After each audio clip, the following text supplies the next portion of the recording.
Assalamualaikum warahmatullahi wabarakatuh. Jumpa kembali bersama saya Ibu Emi Polsiati. Pada kesempatan kali ini Ibu akan menjelaskan materi proposal, materi kelas 11 semester 2. Selamat menyaksikan. Yang pertama, pengertian proposal. Menurut Kamus Besar Bahasa Indonesia, proposal diartikan sebagai rencana kerja yang disusun dalam bentuk sebuah rancangan.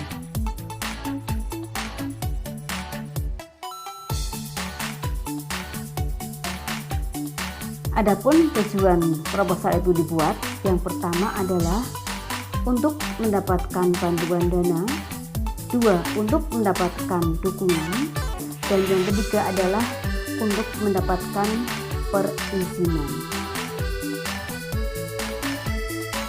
Manfaat proposal yang pertama, memberikan arahan suatu kegiatan. Yang kedua, memberikan penjelasan kepada pihak terkait. Dan yang ketiga adalah meyakinkan kepada donatur atau sponsor. Adapun fungsi proposal yang pertama adalah untuk melakukan sebuah penelitian. Yang kedua, untuk mengajukan suatu usaha. 3, untuk mengajukan sebuah tender. Dan yang keempat adalah untuk mengadakan suatu kegiatan. Jadi proposal dibuat sebelum sebuah kegiatan itu dilakukan. Jenis proposal berdasarkan bentuknya dibagi menjadi 3, yaitu formal, non-formal, dan semi-formal. Yang pertama adalah bentuk formal. Proposal ini isinya sangat lengkap, terdiri atas 3 bagian, diantaranya yaitu pendahuluan, isi, dan penutup. Berikut penjelasannya. Pendahuluan terdiri dari sampul dan halaman judul, kata pengantar, ikhtisar, daftar isi, dan pengesahan atau permohonan. Bagian isi terdiri atas latar belakang masalah, batasan masalah, tujuan, anggapan atau pemikiran dasar, metodologi penelitian, fasilitas, personalia, keuntungan, kerugian, waktu, anggaran dana, dan lain-lain. Sedangkan pada bagian penutup terdiri dari daftar pustaka dan lampiran. Baik, kita lanjutkan yaitu yang kedua, proposal non formal. Proposal ini tidak seperti proposal formal yang lengkap.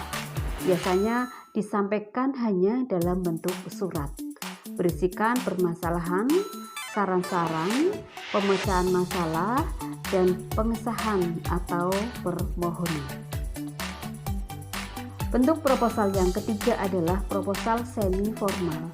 Hampir sama dengan proposal non formal karena isinya tidak selengkap atau tidak memenuhi syarat-syarat proposal formal yang isinya begitu lengkap.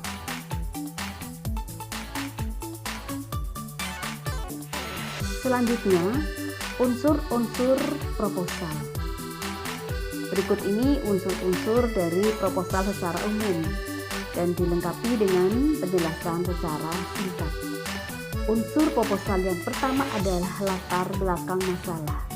Dalam unsur ini dikemukakan kesenjangan antara harapan dan kenyataan, baik itu kesenjangan teoretik maupun kesenjangan praktis yang melatar belakangi sebuah masalah. Yang kedua adalah rumusan masalah.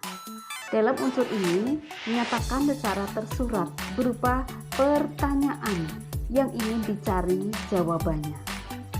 Pertanyaan yang digunakan biasanya dengan menggunakan kata tanya, bagaimana, atau mengapa.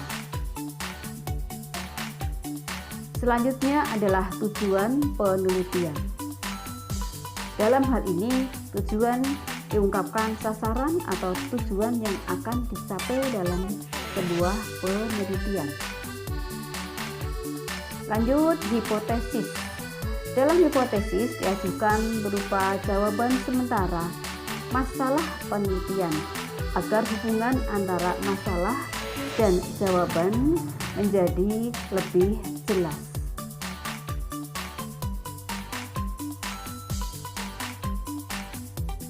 Asumsi penelitian. Asumsi penelitian merupakan anggapan dasar tentang suatu hal yang dijadikan dasar dalam berpikir dan bertindak. Lanjut, manfaat penelitian. Dalam unsur ini berisi alasan kelayakan atas masalah yang akan dijadikan sebagai sebuah penelitian.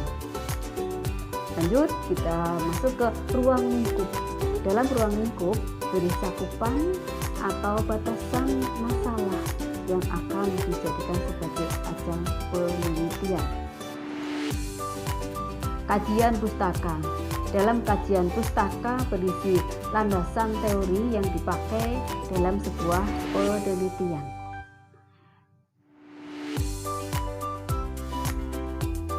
Adapun sistematika penulisan proposal sebagai berikut: latar belakang, kemudian dilanjutkan batasan masalah, rumusan masalah, tujuan penelitian, manfaat penelitian, tinjauan pustaka, metode penelitian, objek penelitian, metode pengumpulan data, metode analisis data, hasil yang diharapkan, dan daftar pustaka.